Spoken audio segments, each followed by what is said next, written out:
The rain hadn't stopped for 3 days when they marched us into mud clung to our boots like guilty hands. Each step, a slow confession. I could smell the town before I saw it: charred timber, wet ash, the sour tang of plastered dust mingling with something deeper, older, human fear left too long in the open. We'd been part of Camp POWs, the unit that had swept through this valley in June '44, chasing rumors of resistance fighters holed up in the church bell tower. Orders were clear: deny the enemy sanctuary. We'd done our duty, or what we'd believed was duty. Now, 5 months later, wearing the same uniforms, stripped of insignia and dignity, we returned not as conquerors, but as ghosts wearing chains. They halted us at the edge of what had once been the village square. No cheers, no jeers, only silence, thick and watchful, broken only by the drip of water from shattered eaves and the occasional cough from a woman wrapped in a threadbare shawl. I kept my eyes forward, but I felt them. The stairs boring into my neck, the weight of remembered violence hanging in the soaked air. Captain Dubois, Belgian, lean as a blade and twice as sharp, stood with his hands clasped behind his back. His gaze swept over us, cold and measuring, as if calculating how much of this ruin we each carried in our bones. "You will rebuild what you burned," he said, voice low but carrying to every man. Not the church, not the houses, the hospital, the very one your artillery turned to rubble while children bled inside. I flinched. We hadn't known children were there, or pet-ups. We'd told ourselves they weren't.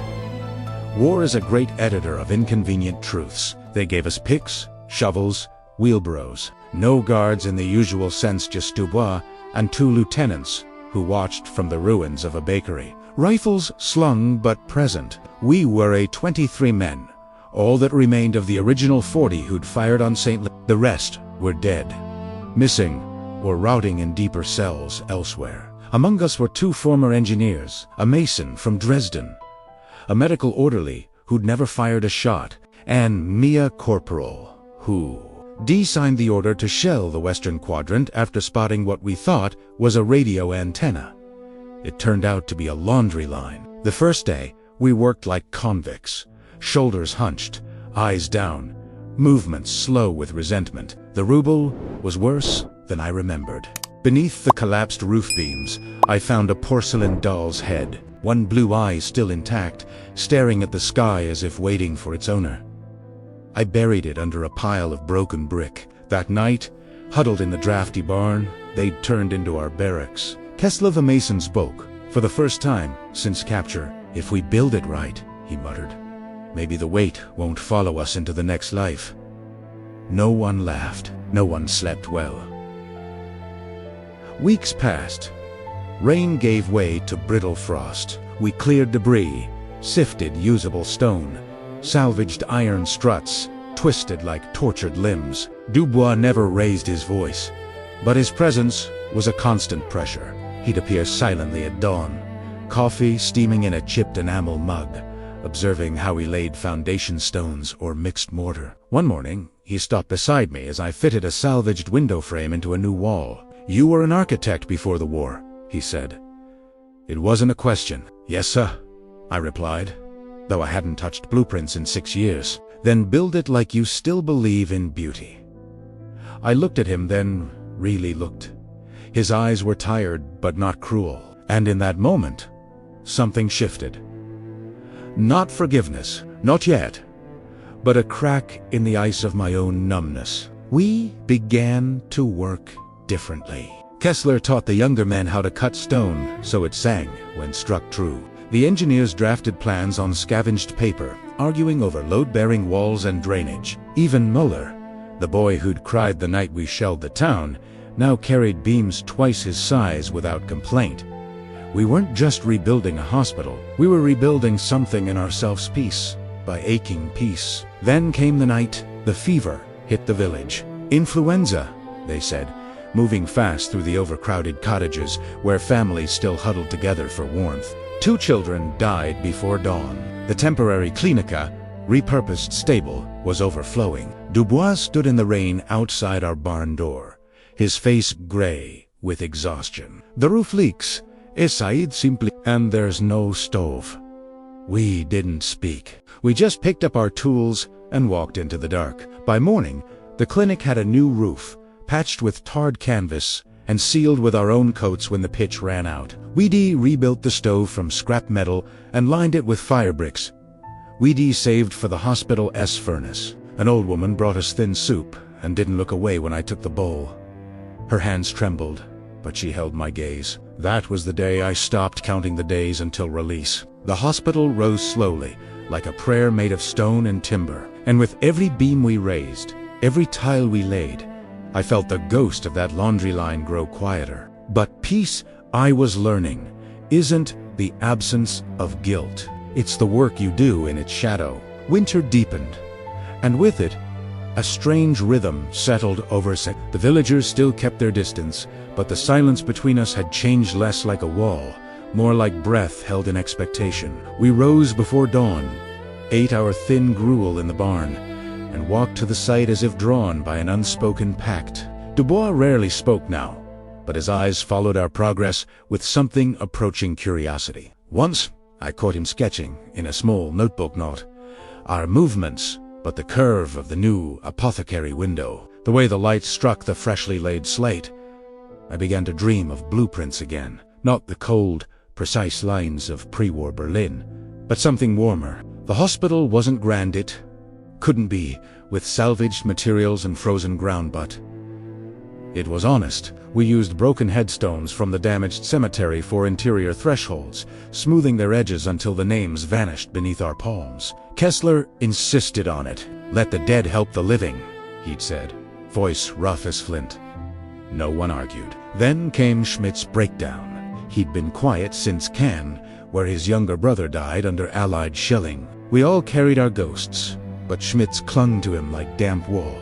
One afternoon, while fitting copper piping for the rudimentary heating system, he stopped, dropped his wrench, and began tearing at his own tunic with both hands, muttering in rapid, broken German about blood on the tiles, about children screaming in a language he couldn't understand.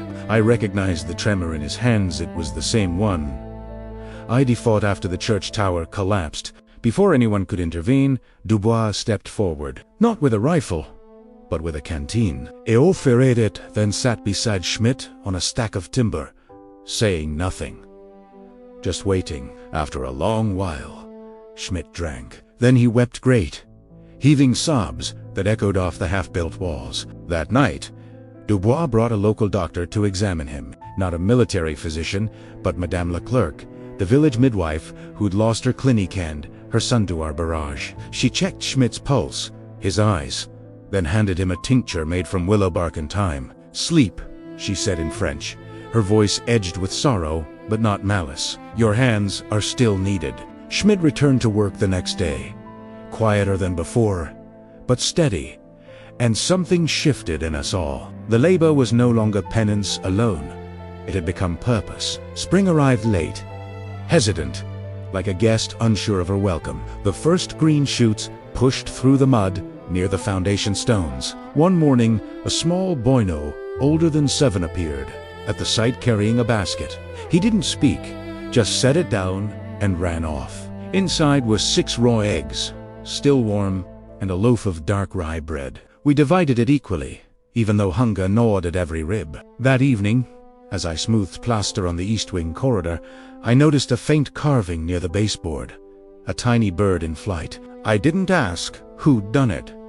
I just made sure the plaster didn't cover it. Dubois began assigning us tasks beyond construction. 2 men helped repair the village well. Others cleared the road to the next town, making supply runs possible. We worked alongside locals, now side by side, not face to face. No words were exchanged at first, but gestures grew familiar. A nod when passing a bucket, a shared glance when the wind threatened to carry off a tarp. Language, I realized, wasn't the only bridge between enemies. Then came the letter. It arrived with a weekly supply truck official military post, stamped with the Wehrmacht eagle, now crumpled and stained. My name Unteroffizier, Eric Voss, printed in neat script. My hands shook as I opened it. It was from my sister in Hamburg. The city had been firebombed. Our apartment building was gone. Mother was missing, presumed dead. I sat on the edge of the foundation trench and read it 3 times, as if repetition might change the words. The grief was a physical thing. A stone lodged beneath my ribs. But beneath it, a colder truth. I had helped unleash the fire that took her. My orders in St. Leonard, my obedience elsewhere, they were links in the same chain that now choked Europe. That night, I didn't sleep. Instead, I walked to the hospital site under a pale moon and worked until my fingers bled, fitting floorboards with a care I hadn't shown since my apprenticeship. If I couldn't undo what I'd done, maybe I could build something that would outlive the ruin. By May, the structure was nearly complete. Only the interior remained: plastering, painting, installing the donated medical cabinets sent from Brussels. Dubois called us together one evening as the sun gilded the new roof tiles. "The Red Cross inspector comes in 3 days, he said. If he approves, the hospital opens next week. You've done more than was asked." He paused, studying each of us. "You'll be transferred soon to a proper POW camp. Standard procedure." A murmur rippled through the group. Kessler stepped forward. "Sir, may we finish it? All of it? Even the paint?" Dubois didn't answer immediately. He looked toward the village, where lights flickered in windows that hadn't seen electricity in months, then nodded. "One more week." We worked like men racing time itself. We mixed whitewash with ash and lime, giving the walls a soft, luminous glow. We polished the wooden floor until it shone like water. In the operating room, small, windowed for northern light, we installed a salvaged surgical lamp powered by a bicycle generator rigged by one of our engineers. It worked. Faintly, but it worked. On the final night, we gathered in the empty central hall. No orders, no guards. Just 23 men, standing in the silence of what we'd made. Schmidt placed a single candle on the reception desk. Its flame trembled, then steadied.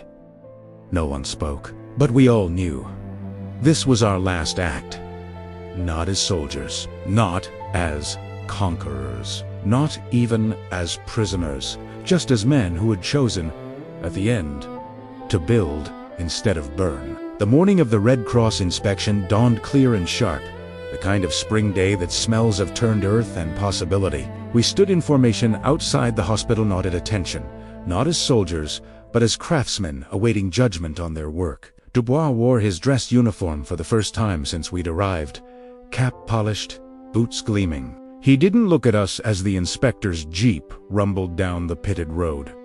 But I saw the tension in his jaw, the slight clench of his fist at his side. He'd staked something on USC's reputation, perhaps, or something quieter, more personal. The inspector was Swiss, gray-haired, with eyes that missed nothing. He walked the perimeter slowly, trailing fingers along window frames, testing door hinges, peering into drainage trenches. He asked few questions, but when he did, his tone was neutral, clinical. Inside, he ran his palm over the plastered walls, examined the alignment of floorboards, tested the water pressure in the newly plumbed sinks. In the operating room, he paused longest, studying the jury-rigged surgical lamp with something like wonder. Then he turned to Dubois. "Who designed this layout?" Dubois gestured toward me. "Him and the others."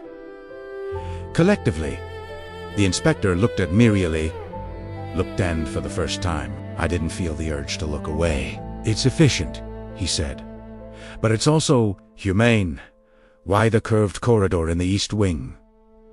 I swallowed. 2 softened footsteps, for patients trying to sleep. He nodded slowly, then walked to the reception desk. There, almost hidden beneath the edge of the ledger, was the carved Burtony, precise, wings outstretched. He traced it with his thumb. This wasn't in the original plans. "No, sir." He didn't ask who'd done it. He simply closed the ledger and turned to Dubois. "It's approved, fully operational, by week's end." Relief moved through us like wind, through wheat but tinged with the knowledge that our time here was ending. That afternoon, the villagers began arriving, not in mass, but one by one. women with armfuls of linens, old men dragging carts of firewood, children clutching bundles of wildflowers. They didn't thank us. They didn't need to. They simply began turning the building we'd raised from rubble into a place of life. We watched from a distance, leaning against shovels we no longer needed. Then Madame Leclerc approached, her apron dusted with flour. She stopped before me, held out a small parcel wrapped in oilcloth. "For the journey," she said in careful German. Inside was a wedge of cheese, a hunk of bread, and a sprig of lavender tied with thread. I nodded, throat too tight for words. She touched my sleeve just once, then walked away. That night, we were told the transport would leave at dawn. Our belongings were few: a spare tunic, a tin cup, letters tied with string. As I packed, Kessler came to my bunk, his face grim. "They'll send us to England," he whispered, "or Canada. Years, Eric. Years in barbed wire." I knew he was right, but something in me had already left the prisoner behind. "We built a hospital, Carl," I said. "Not just walls, I promise." He didn't answer, but later I saw him kneeling in the courtyard, pressing seeds into the soil near the entrance. Poppy seeds, salvaged from a ruined garden. "For color," he muttered when I asked. "So they remember we were here, not just as destroyers." At first light, the truck arrived. We filed out in silence, each of us pausing for a final look at the building, its clean lines, its steady windows, the fresh white paint gleaming in the pale sun. The villagers had gathered again, not to watch us go, but to begin their day within the walls we'd made. Dubois stood by the gate. As I passed, he handed me a folded paper. "Your discharge papers," he said quietly. "Not freedom, but reclassification. You'll be in a labor camp. Yes, but skilled tradesmen. Get better rations, better conditions." I stared at the document, stunned. "Why?" He met my gaze. "Because you didn't just rebuild a hospital. You rebuilt the idea that men can choose, even after they've failed." Then, almost too low to hear, "Merci." The truck rumbled to life. As we pulled away, I looked back one last time. A nurse newly arrived, I guessed, was hanging sheets on a line strung between two apple trees. The laundry fluttered in the breeze like surrender flags, like hope. We rode in silence for hours, the road winding through fields, greening with spring. No one spoke of escape, or revenge, or the war still burning elsewhere. We spoke of mortar mixes, of the way light fell in the east wing at noon, of whether the poppies would bloom in time for summer. And then, somewhere past the river, Schmidt began to hum a folk tune from the Rhineland, soft and steady. One by one, the others joined in, voices rough but clear. Not a march, not a lamenta, just a song. I closed my eyes and let it carry me. The years after were long, but not empty. We were transferred to a labor camp in northern England, Camp 114, near Deremwer. The British repurposed skilled posts for reconstruction. No barbed wire inside the compound, only rolls of it beyond the fence. We built bridges, repaired railways, laid sewer lines beneath cities, still scarred by the Blitz. Kessler taught masonry to local apprentices. I drafted housing plans for war widows' cooperatives. Schmidt, surprisingly, found work in a greenhouse, coaxing life from soil, with the same quiet devotion he'd once reserved for rifle maintenance. Over past 60 restui carried it like old scars, but it no longer defined our hands. News from Saint Leonard came in fragments. A letter from Dubois in 47, brief but warm, enclosing a photograph. The hospital stood whole, its lawn now dotted with poppies. Children played near the entrance where Rubel once choked the earth. In 51, a package arrived and postmarked Lee. Inside was a small wooden box lined with velvet, holding a single brass doorknob from the east wing, polished to a shine. Engraved on its base, in delicate script, pour, Siux, qui ont reparese que la guerre a brisé. We never returned as a group, but in 1959, after my release and eventual emigration to Canada, I traveled back alone. St. Leonard had healed, but not forgotten. The hospital still stood, now expanded, its original wing preserved as a memorial. A plaque near the entrance listed no names, only the dates of destruction and restoration, and a single line in French, "Built by those who once brought ruin, so that healing might begin." I walked the corridors slowly, touching the same walls I'd smoothed with my own hands. The bird carving was still there, now protected behind glass. In the courtyard, the poppies bloomed riotously, swaying in the same breeze that once carried smoke and screams. An elderly woman approached, holding a cane but moving with quiet grace. She studied my face, then nodded. "You were one of them," she said in French. "Not an accusation. A recognition." "Yes," I replied. She led me inside, not to the memorial, but to the maternity ward. Through a window, I saw a newborn swaddled in white, sleeping peacefully beneath soft light. "This wing opened in '53, she said. "We named it El Aile de la Paix, the Wing of Peace." The villagers insisted. We stood in silence for a long while. Then she placed a hand on my arm. "You didn't just build a hospital, monsieur. You gave us back our future." I left St. Leonard the next morning, carrying nothing but a packet of poppy seeds and the weight of something I could finally call peace, not the absence of war, but the presence of grace earned through work, through humility, through the slow, stubborn act of making something beautiful from the ashes of your own mistakes. Back home in Ontario, I planted the seeds along my fence line. Every spring, they bloomed crimson against green, fragile and fierce. Neighbors ask about them. I tell them they're just flowers. But sometimes, when the light is right and the wind is still, I stand among them and remember the hospital, the silence after the hammer fell, and the moment we chose to build instead of break. War ends in treaties and graves. But redemption begins with a single stone laid in sorrow and finished in hope.